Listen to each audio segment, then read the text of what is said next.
welcome back to Extraordinary Drummer. As you know, I'm your host, Cheron Moore. Today, my guest is I actually really admire this guy for so many reasons. Not only is he number one at his game, he's a drummer's drummer, and his credit just reads from, look at this, the who's who are playing, the OJs,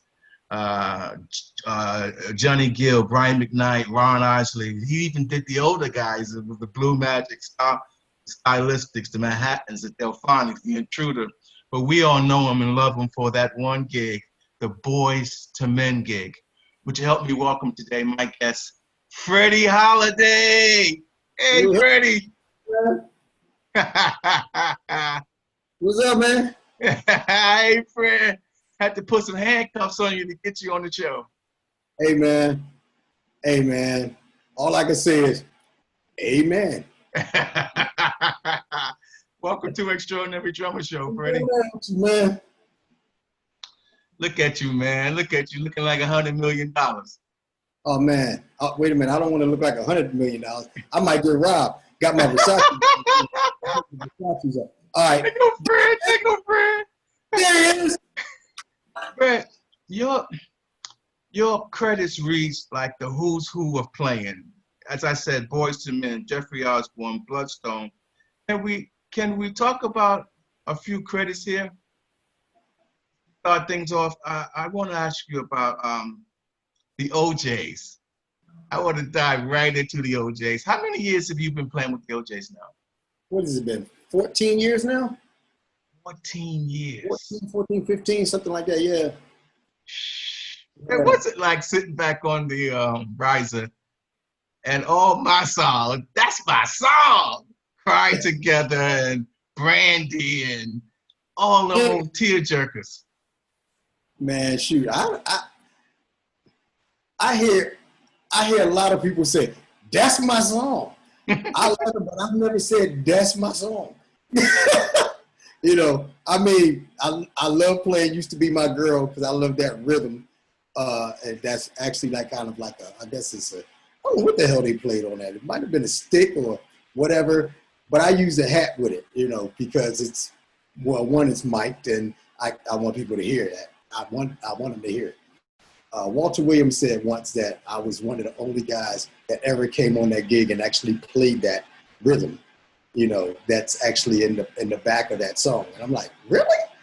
He said, really? And I'm like, what, the other guys didn't listen to the record? But anyway. I'm not doing Fred, you ever sit on a drum kit behind that OJ gig and you kind of lose where you are and get hung up in the moment of Eddie just going off or Walt just going off? Every now and then I'm back there and I go, you know, because it's like going to work every day, but then one day, like going to work at the White House when Barack was there. It's your job, but then one day you'd be like, damn it, that's Barack. You know, like that's sometimes like I'm behind the drums and I'm playing, and it's my job. I see him all the time. I'm used to it, but then sometimes it just hit me. That's Eddie Levert. Like that's Eddie Levert. That's Walter Wood. Like these are the cats. These are the cats my mom used to play while she was cleaning the house on Saturday morning, and you know, and I'm like, oh, but who would have ever thought? You know what I mean? I would have never thought in a million years that I'd be playing behind these guys. You ever tried to go up there? I got a million. I can stay on OJs all day long. You ever tried to go up, Fred, in a sound check or rehearsal and try some of those routines? No. No, you never walked. I would get in trouble because they'd be working on the choreography, and I'd be right up in there with them. Sound check, I've been on the mic, and I imitate Eddie like, I just want to love you, girl. Come on, Fred. I just want to love you till your hair gets wet. Come on, Freddie. Come on, Freddie. Love you till you say, Eddie, don't do it like that. Don't do it. Then I take my butt behind my drums, you know, before I get caught. What's the difference between Walter and Eddie in the singing style? Well, Eddie's the guy, and every group has one that takes it home.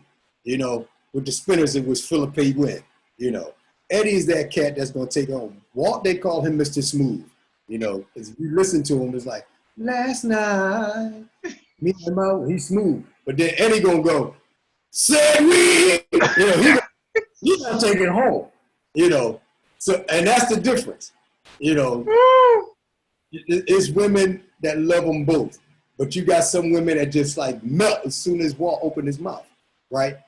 But then when Eddie walk up there, it's like, like when they hear Walt, they melt. They hear Eddie, they throw their panties on the stage, literally. You see that?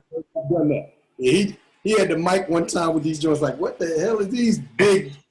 And they're old now, so the draws be big. So. Some curtains. What? Yeah, that's and they're kind of like that in person too. Like Walt's like a real smooth kind of cat. Eddie's just raw. Wherever he go, you can hear him laughing.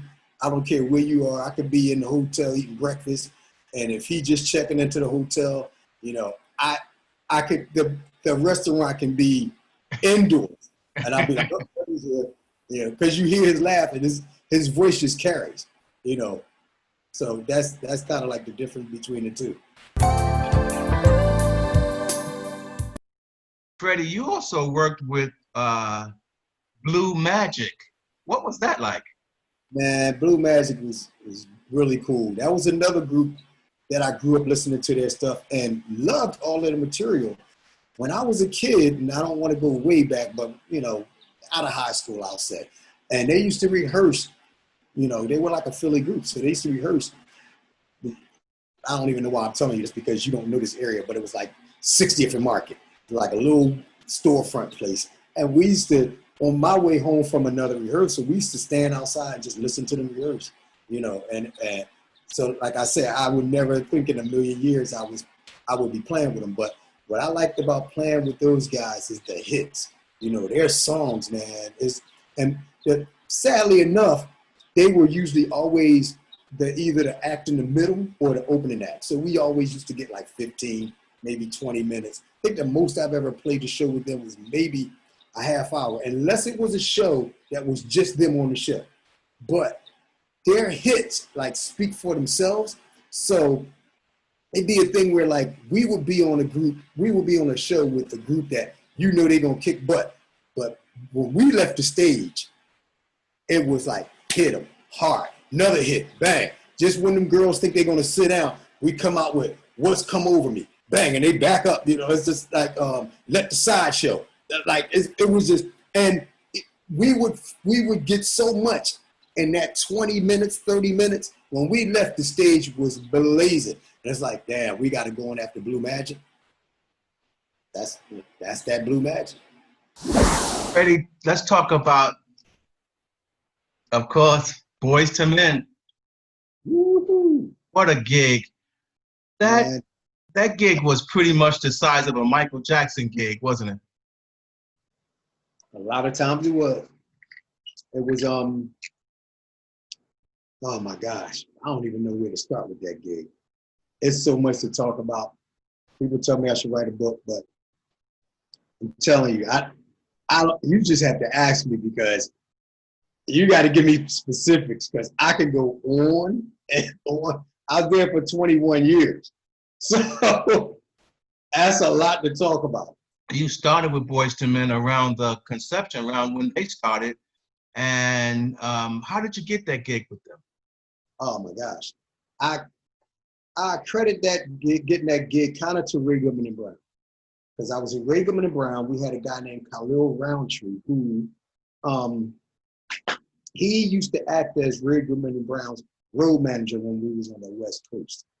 He said, okay, we're auditioning drummers first. Okay. He looked around, he said, you.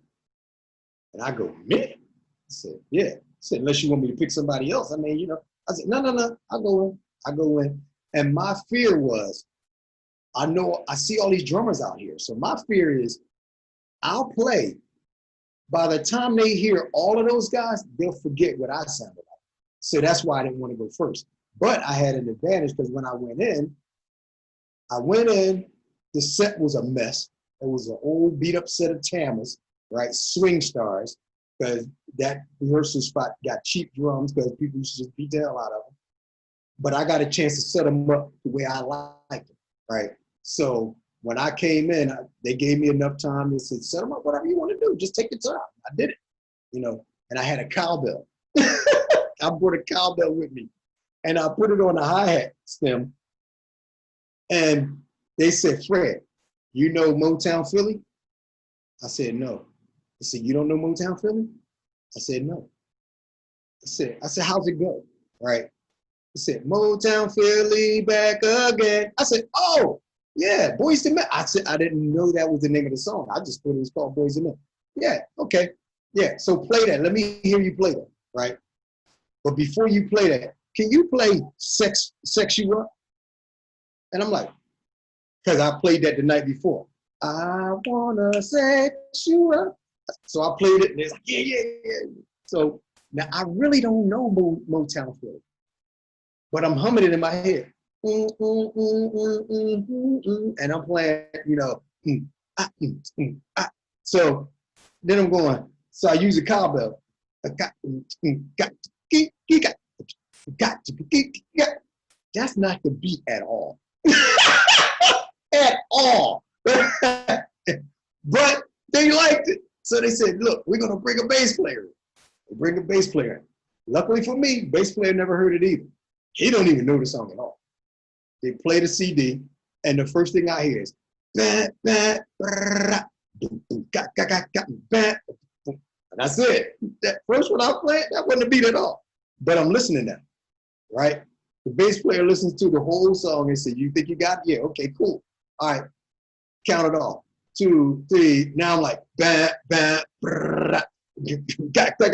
right? Let's get a keyboard player. Keyboard player don't know it either, right? Play the CD. Every time they played the CD, I picked up more and more. By the time they got the band together, I knew the song.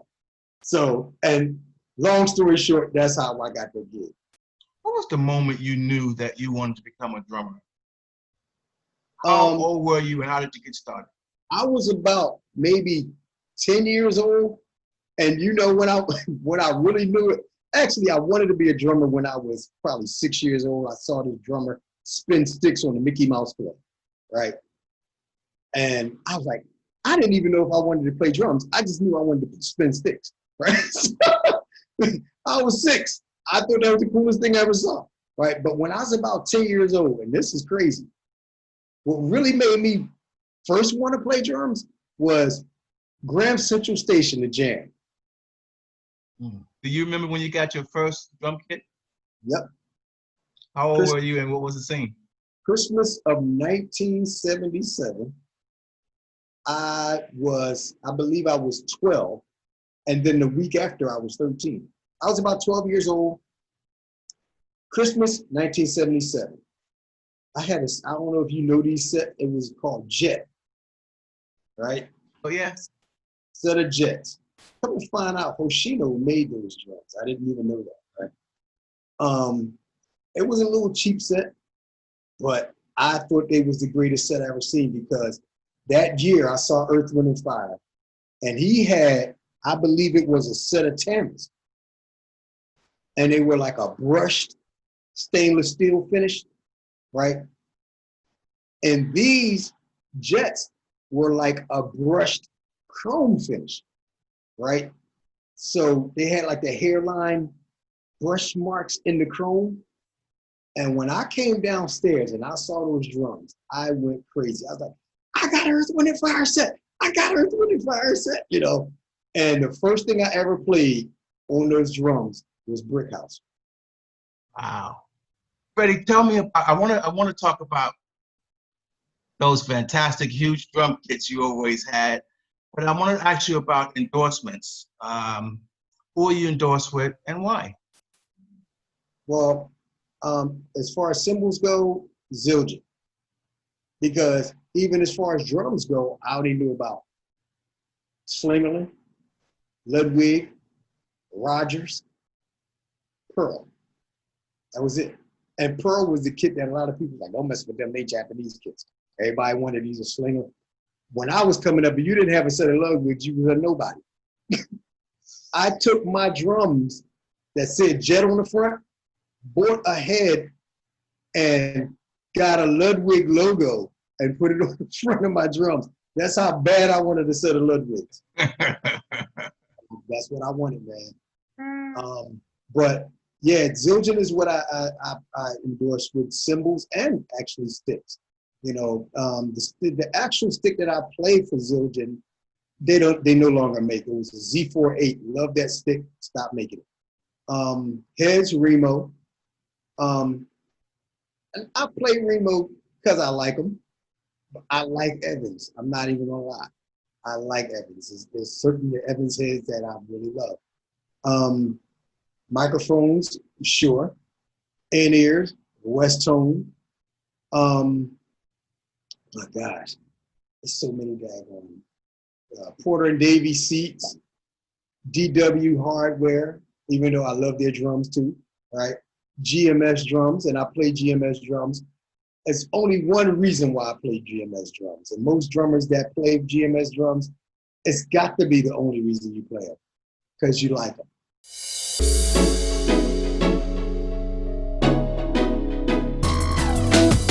We do a thing on the show we call Word of Advice, where we ask the drummers if they would leave a parting word or words of advice for the up-and-comer drummers, guys that are trying to get traction in this business, guys that are trying to get on the radar. Would you leave some words of advice for those guys? The only advice I would say, and I live by this, and even cats when they ask me, you know, how do you get on, Fred, or what do you do, or da-da-da-da-da, right? I'll say, look, whoever gig you're trying to get, learn their music. Listen to the songs. Listen to the music, right? No artist wants you to come into their audition or their rehearsal and not know their stuff, right? I've seen it done. So many times they'll say, well, you know, they'll come in there and they'll chop me for days and they'll kill her. And they'll be like, okay, I'm not even going to mention any names, but Mary J. Blige had an audition one time. Drummers came from all over the place. None of them knew how to play Real Love. Why were you there? Why were you there? You knew whose gig you was coming to audition for. Learn that girl's song.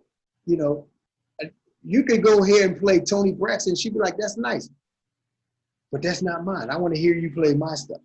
You know, you don't walk in Janet Jackson stuff and say, oh yeah, because you used to play with Mary J. and you know, kick out some, well, okay, that's cool. Let me hear some Velvet Rope. That's all she care about, her stuff. Or if the artist is a he, that's all he care about, is his stuff. So if you're gonna go, learn the stuff. And even after the gig, you have your live version of stuff and you got your studio version of stuff, right? But I always, before I even put my touch on it, I listen to the record first. And that's my only advice. Listen to the record, because at least you know the song. You may not ever play it that way, but at least you know the song. And if the artist say, well, look, I want to go back to the record. Let's play it more like the record. It's doing too much. You can do it. You know, so that's, I'm listen to the song. Listen to the music. Listen to the song. Learn it. Know it. Got it. Let me ask you this one in closing as well. With all of the protests that's going on in the quarantine and the COVID-19, what's your thoughts and your feelings on this Black Lives Matter issue and what's going on with that? Man, I'll tell you, I'm digging the movement. I'm really digging the movement. I'm seeing progress. A little bit too late, but better late than never. My problem with, and I'm not going to say with Black Lives Matter, is us, period, as a people, right? In the past couple of weeks here in Philly, oh man, 1 week we had 17 people die, gunshot, right? This past weekend, I think they said we had like 9 people, right, die, right? Somebody's kid got killed, stray bullet, you know, she in the house watching TV. This is the thing that gets me, and this is how what I feel about it is that, okay, it's like, okay, Black Lives Matter, right? But I don't want it to just matter when there's a white cop killing somebody black, or when there's a white guy jumping out of a pickup truck and killing somebody black, right? We're killing each other. You know what I'm saying? These people that died here in Philly, gunshot, that wasn't nobody white killed those people, right? Past weekend, those gunshots, nobody white did it. So if it's Black Lives Matter, we need to be Black Lives Matter, period, right? We got to stop killing each other, you know? So it's not like, okay, what is it? Just Black Lives Matter just when somebody's white killing us? If it matters, it matters. So we need to stop with the killing each other. Wow. Thank you so much for sharing that, Freddie. Let me say as well, thank you so much for being on the show. Hey, man. Really Thank appreciate you, it. Man. We finally got it done, Freddie. Took us a long time, man. Been a long time. I really appreciate it, man. You have been, I get saucy here, but you're definitely one of the guys that I call a drummer's drummer. You're a great businessman, awesome drummer. I love drummers that apply themselves to their work. They are well-studied, well-versed. I've had a few guys on the show where you can just hear that they have a passion for it, and they, like, you could tell me patterns and rhythms and, you know, the insides of things. And a lot of guys is just play the beat and go on. And I really appreciate that about you. Oh, man. See that? What you, Cheron trying to make me cry. I'm trying to borrow some money. You got $20? I know, right? We call that the hey, look at here, right? Hey, look at here. You ever see a cat, man, they'll be like, yo, didn't you go to, you know, LA high school? You'd be like, yeah. They'd be like, yeah, you play drums, right? Yeah, man, I remember you, man. Yeah, you still living out here? Yeah, man, I'm still here. Hey, look at here. I'm trying to get home, right?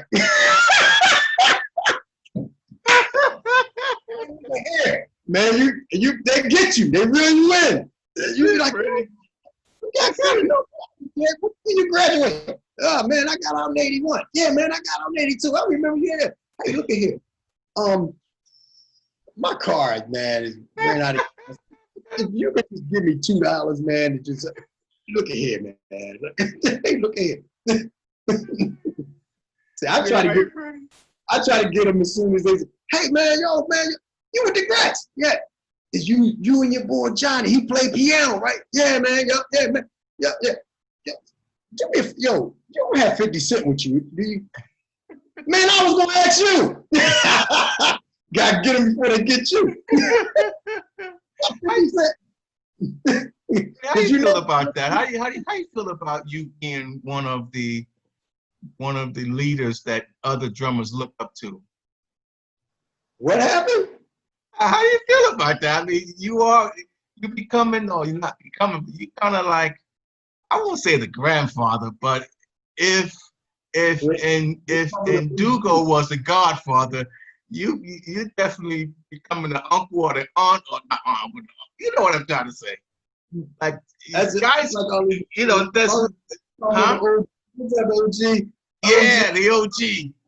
That's my OG.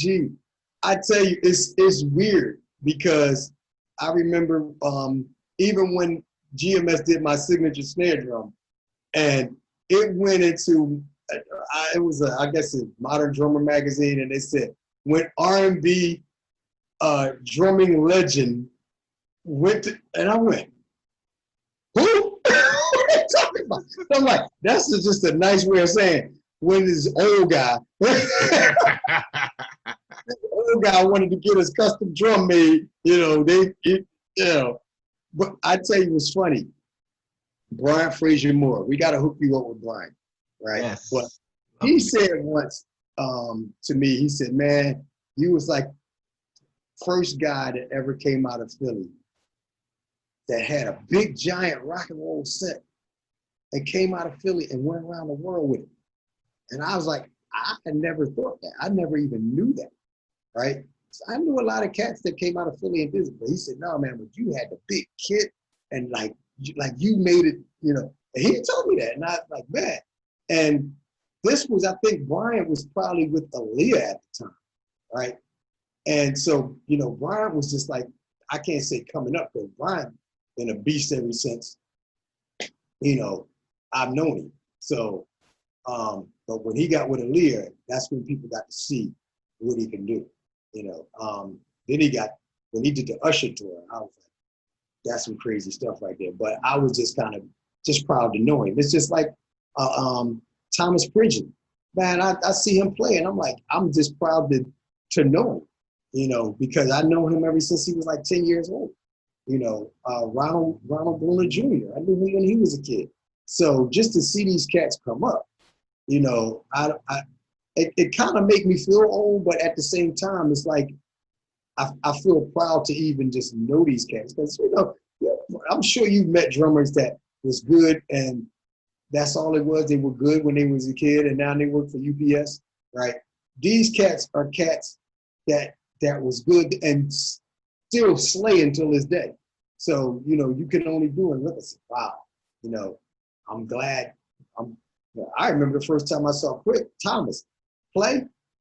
I came home from NAMM show and I told people, I said, it's this kid named Thomas Pridgen.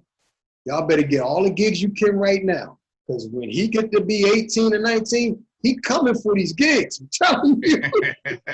You know, what's the name too? Little Tony Royster. I had a video of him playing, I think it was the Zildjian Buddy Rich scholarship fund or something. And he was killing. He could barely sit on the seat. He on the edge of the chair and he's using all his doubles was with a double pedal. Right, so he wasn't even playing double, but he killed that solo. And I told people the same thing. Y'all better watch that kid, because when he get to be 18 and 19, he coming for these gigs. So y'all better do all the gigs you can right now. Do them all.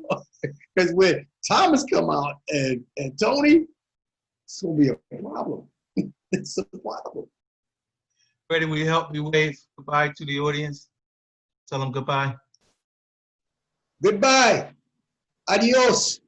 What else? Bye-bye.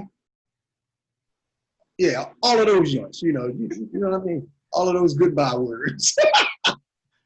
Freddie, before I let you go, to hold up that other bottle of the Freddie. The other one. Man, look at that, boy. Hey, man. That's what I'm talking about. Ice cold stuff right there. I see you again, my friend. Love you, man. Call the number at the bottom of your screen. Love you too, man. Talk to you soon. Good to see you. Stay there. I'm going to stop the recording. Okay.